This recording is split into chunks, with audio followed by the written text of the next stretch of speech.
Hi everyone, I'm Spiro with Newsbud.com. Today we're going to take a look at a Newsbud exclusive article titled The Anis Amri Timeline: How German Authorities Allowed a Well-Known Terror Suspect to Strike Berlin. Anis Amri is a 24-year-old Tunisian man wanted for the Berlin Christmas market attack that claimed the lives of 12 and wounded dozens more when a truck plowed into a Christmas market in Berlin, Germany. Now, joining me is the author of this article, Newsbud analyst and commentator Christoph, who is based in Germany. Christoph, we're going to be taking a look at your recent article here. Can you give us a brief description or synopsis of what you wrote here in your article?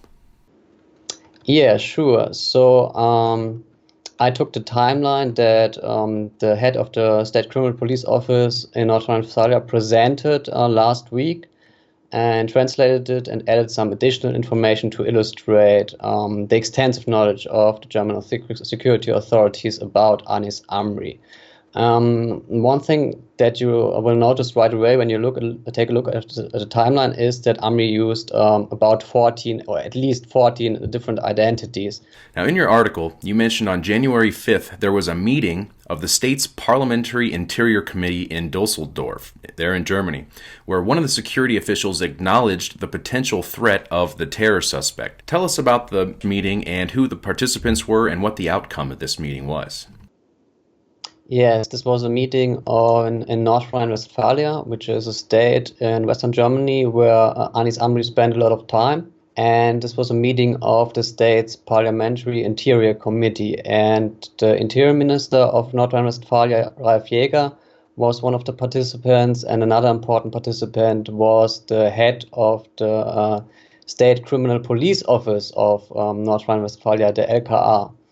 And the head of the LKA in North Rhine-Westphalia, Germann, he laid out a detailed timeline of Amri's activities in Germany, underlining the extensive knowledge of German authorities about the terror suspect. And this timeline is really amazing. I almost fell off my chair when I read it. So I decided to translate the timeline and add some additional information to illustrate why it is hard to believe that security authorities in Germany didn't see the attack coming and allegedly did everything in their power to stop the terror suspect Anis Amri in the months prior. Okay, Christoph, let's examine this timeline of the terror suspect that was allegedly responsible for the deadly Christmas terror attack that took place in Germany. Now, you obtained this timeline, translated it, and added additional information to it. Now, the timeline spans a period of 18 months and begins with the suspect entering Germany illegally and being arrested in July of 2015. In November of 2015, the suspect is placed under surveillance after Amri tells an informant within the Abu Wala network that he wants to do something in Germany and that he can provide a Kalashnikov for an attack. In December of 2015, all security authorities throughout Germany, as well as the Federal Prosecutor's Office, are notified about the potential danger posed by Anis, who is allegedly not identified at this point, although his phone is being tapped as part of the Abu Wala network investigation. In December of 2015, authorities learn that Amri plans to commit a robbery or a theft in Berlin. At that point in time, Berlin police asked the district attorney's office to launch a criminal proceedings, but the judiciary disagrees. Now, over the course of the next couple months, Amri is removed, and added to a list of names of someone who poses a serious threat to the country. In March of 2016, Amri gets a ride to Berlin by a government informant, where Amri proceeds to tell the informant that his mission is to kill on behalf of Allah. He visits an extremist mosque at the German capital, and Berlin police place Amri under surveillance. While local authorities consider Amri to be a serious state threat, gathering intelligence that Amri wants to meet with an Islamic State sympathizer in Berlin, who is supposed to help him with his terrorist plans, the Federal Joint Counterterrorism Center in Berlin concludes that there is still no indication of a specific danger or threat from Amri. Although Amri is placed under covert surveillance, where authorities learn that Amri is attempting to acquire automatic weapons and learning to build pipe bombs, on September 19th, 2016, the Moroccan intelligence service informs Germany's Federal Intelligence Service and the Federal Criminal Police Office that Tunisian national Anis Amri intends to commit a terrorist attack in Germany. Just 2 days later, the covert surveillance of Amri, which began in 2016 March, is halted after 6 months. 2 days after receiving a warning from another government's intelligence agency, the surveillance is halted.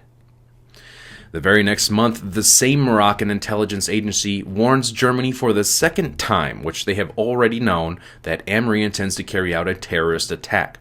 There is so much more in this timeline that I couldn't include here for time's sake, so go to newsbud.com and read it for yourself. No one has resigned over the Amri debacle in Germany, but German politicians are falling all over each other to come up with new security measures to prevent terrorist attacks that will likely infringe upon people's privacy and enshrine the police/surveillance state. Although a justice minister just became the first top German official to admit mistakes were made in dealing with the events surrounding the attack. He went on to say that the victims of the attack were considering launching a claim for millions of euros of compensation against the Berlin city authorities and the federal government. But to make a long story short, the top federal and regional security officials discussed the potential danger posed by Amri. Not once, not twice, not 3 times or even 4 times, but 7 times. 7 times they discussed the potential terror threat posed by this particular individual. Now, in your opinion, what does that tell you? Is this a case of elements within the German government having prior knowledge and allowing this sort of attacks to take place? Or is it incompetence? That's a very good question. So Amri was classified as a Gefährder. I think first time he was classified as a Gefährder was in February 2016. And it's important to note that there are currently about 550 suspects who are classified as Gefährder, as someone who poses a serious threat in Germany. And 62 of these Gefährder have the same status as Amri. They are to be deported. Their asylum applications have been rejected, and they are considered to be a serious threat by security authorities. But in the case of Amri, there are a lot of questions about how they have been handling the case and what they knew at which point. So security authorities, they knew pretty well that Amri was posing a serious threat. The problem is, of course, that they only rated him a 5 on their scale. They're using an 8-point scale to assess the potential danger posed by a terror suspect. And for some reason, which I can't really understand, they rated Amri only a 5 on the scale, with 1 representing the highest threat. So they thought it was unlikely that Amri was going to carry out an attack in Germany. And if you take a look at the timeline and at Amri's statements over the time he spent in Germany, it was pretty clear that he would do everything he could to stage an attack.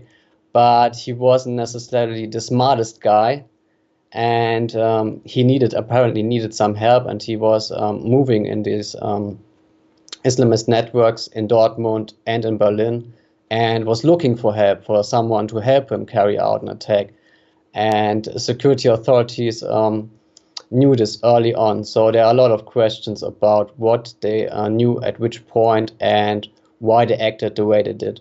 Now, we have seen similar events being reported by the U.S. mainstream media, where the media is promoting the official narrative of the government. In comparison, how is the German media reporting these events? Are they towing the same official government narrative?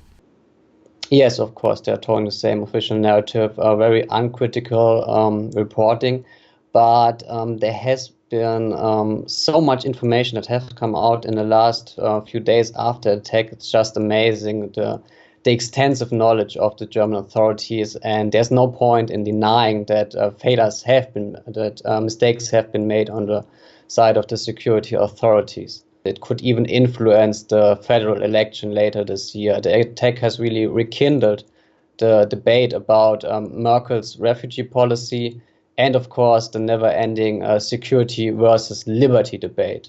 many officials are eager to join this debate and talk about new security measures rather than hold people to account for the mistakes that have been made in the Amri case. Well, back on December 2nd, you participated in a roundtable discussion with Sibel Edmonds, Professor Philip Kovacevic, and myself called the NATO Nightmare Russia-Germany Alliance.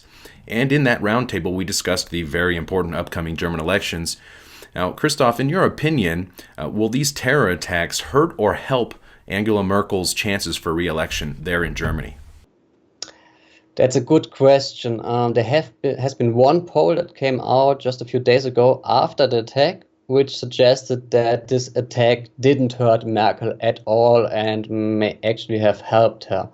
But judging by my own conversations with friends and family and from what I've read, just if you take a look at the comment sections on the articles, for example, I would suggest that many people are upset about this attack, about the failures of the authorities in Germany, and many people are also blaming Merkel directly. Christoph, thank you for this excellent article. There is no doubt that the intelligence services had all of the foreknowledge necessary to prevent this attack. The terror suspect had been on their radar for over a year. Now, I have to admit myself that this case has some of the characteristics consistent with other cases where the intelligence services were not only interacting with the suspect through informants, but coaching them. An informant dropped off this suspect in the same city where the attack had taken place. Now, they even protect them by preventing other investigations from taking place, and in this case, multiple investigations were shut down. Is this another case of manufacturing the terror threat for political gain? Is it really so impossible to consider that elements within governments would do such a thing? Maybe they let it happen. Or does the government need more power or more control so they can protect you? Well, the choice is up to you. Reporting for Newsbud, I'm Spiro. If you found this video useful, share it. Newsbud presentations are only made possible by our viewers. Subscribe to newsbud.com today to become part of the Newsbud community, where soon you will find exclusive content only available to our subscribers.